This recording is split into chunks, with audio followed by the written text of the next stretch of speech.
discuss my first topic with you all. If you had an opportunity to see the introduction that I posted, I told myself, I was like, you know what, the importance of developing a community here on this YouTube platform is consistency. And so I felt that I had conquered something with that introduction. I said, but it does not stop there, sis. You got to film your first video. Do not leave this studio until you film your first video. Otherwise, that video, that introduction is going to sit where it is. It's going to collect dust and cobwebs. So, no excuses. And I'm here. And so I have my microphone. Y'all know the microphone that's not microphoning. Okay. All right, but hopefully you can hear me just fine. Full disclaimer and apologies in advance if you hear the traffic outside. I'm in downtown LA and I live at my studio is on a busy street. So hopefully you can hear me just fine. The first thing I want to address here with you all is relinquishing resentment so we can start to show up for ourselves and others from a place of love and connection and abundance, receiving and giving unconditional love. It sounds like an easy thing to do. But it's not. Not always, depending on where you are or where we are in our healing. Unconditional love means to show up, right? Show up despite, right? Show up for the people we love and show up in our communities, our friendships, our relationships, our marriages, even our parenting, right? Showing up from a place of love unconditionally, which looks like, I don't like the way you made me feel. I don't like what you said. I don't like what you did, but I love you. I love you. And this does not mean that you have to waver on your boundaries with people. And I'm not talking about people who are abusive. I'm not talking about people who take advantage of us or people who treat us in a way that is undeserving, right? We should always be non-negotiable about those things. But if you really do inventory on the relationship that you have with yourself and the relationship that you have with your family, your partner, your children, right? Just in general, right? If you really do inventory and you ask yourself, am I able to show up for this person and love this person unconditionally despite what they said or what they did made me feel, right?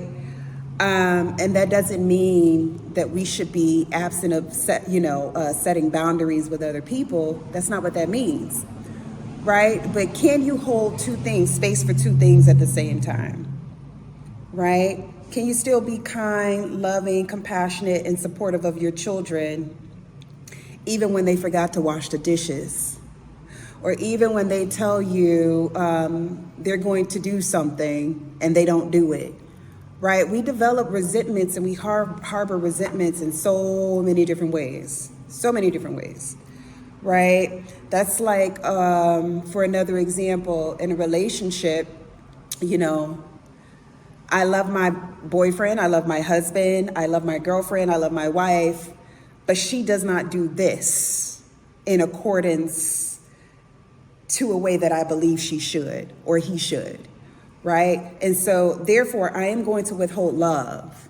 I am going to withhold resources. I am going to withhold connection because I have a grudge. Because I have unsettling sentiments that are harboring and festering inside of myself. And so it's going to prevent me from showing up from a space of love. Hopefully that makes sense for y'all. So resentment directly impacts the heart chakra, right? And so when you have a heart chakra, right, that has either completely stopped or is not spinning, right, the way that it should in a healthy way, you might notice feelings of jealousy, envy, feelings of unworthiness, feelings of not being able to receive, feeling guilty when people want to do things for you. You question your worth and your value. What else? Lack of intimacy, fear of intimacy. There's so many ways that resentment impacts our heart chakra and prevent us from showing up from a space of love. Okay? So what this looks like in couples, because I tend to work with a lot of couples. I love working with couples. It gets a It gets a little interesting, but I love my couples. I love to work with couples. But one thing that I notice in couples is when people come to see me for couples therapy, there's a tendency for both parties to point fingers. Well, she doesn't do this, but he's not doing this. He's not giving me this. She's not doing that, right? And it's a back and forth. And what I notice is that we are all so stuck in our ego states, that, we seldom reach a point where we are able to understand where the other person is coming from, and even understand that the other individual is a human who are on their healing journey as well. Right? But somebody has to be blamed, right? Right? The blame has to go somewhere. Right? And at the same time, neither of us are taking accountability or responsibility. See, the thing is this: we can't make people into who we want them to be. We can't control other people's behavior, other people's actions. And if their behavior and action is so harmful, toxic, and damaging, we have to ask ourselves, what part of us keeps us in a relationship that is toxic, that is damaging, that makes us feel small, right? And so is it really that? Or are we holding on to experiences from our past, right? Because a lot of things, if you really ask yourself, is what I'm saying historical or familiar? Do I have a history of saying people don't support me? Do I have a history of saying people don't listen to me? Do I have a history of feeling like I'm alone, right? Feeling like I'm alone and unsupported and uncared for, devalued, right? And if you answer yes to that, yes, this feels historical. As a matter of fact, I felt like that growing up in my household. As a matter of fact, I feel like that in my friendships with other people. Ooh, as a matter of fact, I sometimes feel like that with my own children, right? And so that key piece right there lets us know that, ooh, this is an unhealed wound that I have, right? And so there's no space or opportunity for the other person who we believe is the offender to just be a human being, because the way we listen and the way we see things is already through a filter, right? So what do we do with that? We have to approach and confront those unhealed parts of ourselves, okay? And so depending on where we are in our own healing is where we intersect with our partners, right? And a person cannot show up for you in a way they have not healed themselves, right? So henceforth, compassion is needed, empathy is needed, Patience is needed, right? On both ends, so that we can allow the other person to also learn, have an opportunity to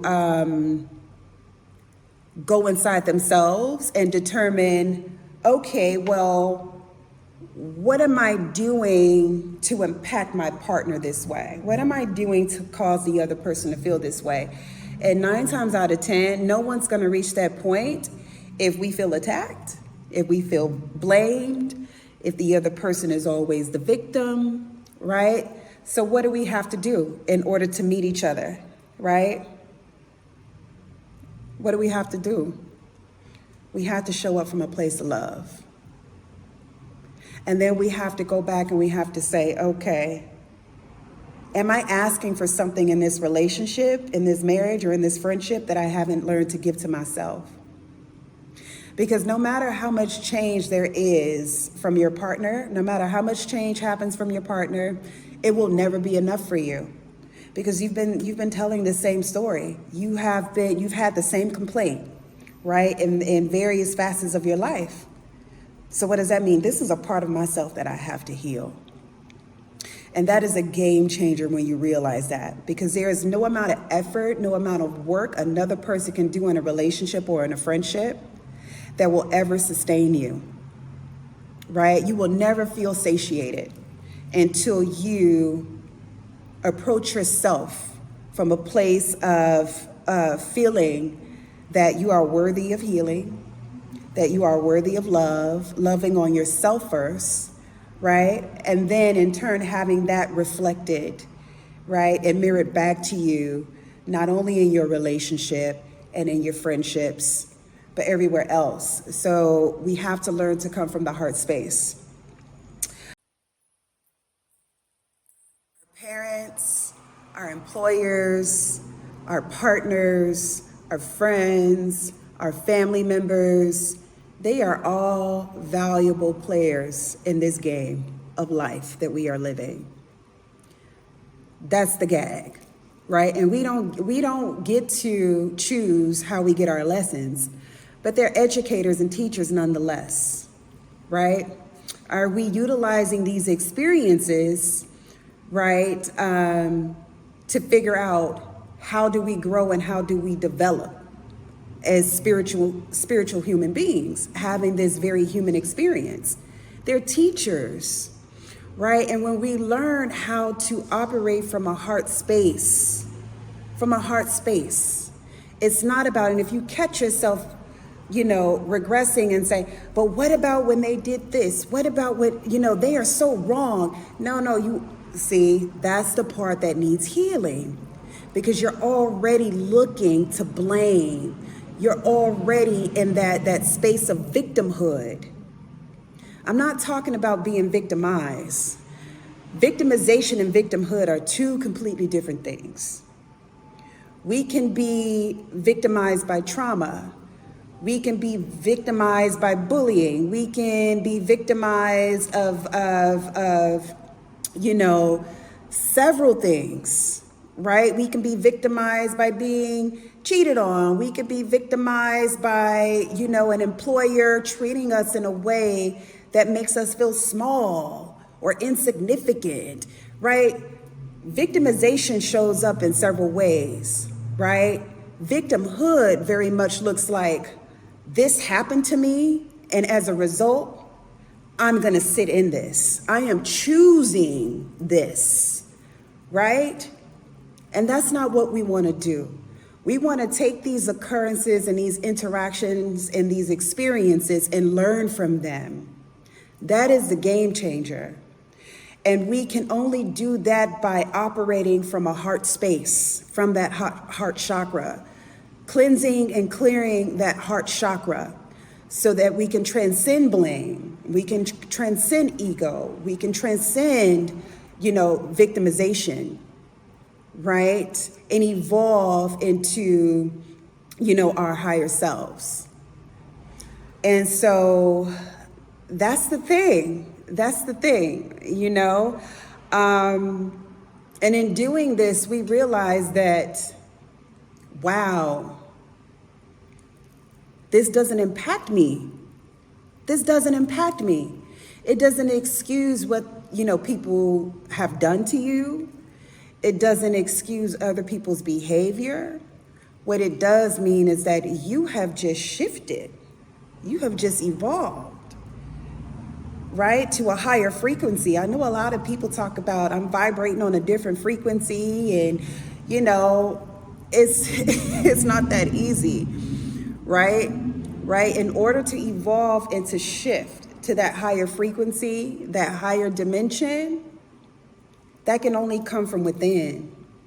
It's not about the other person apologizing all the time, because we won't always get an apology. We won't always experience other people who are far along enough in their healing to even admit their wrongs. But that's not your business. That's not your problem. Your only job, your only responsibility is to make sure that you are healing and growing and evolving and changing, so that you begin to glow. You begin to have different experiences and really experience abundance and prosperity. You know what I mean? I got goosebumps talking about this. Do y'all feel me on this? You change, and then your relationships change.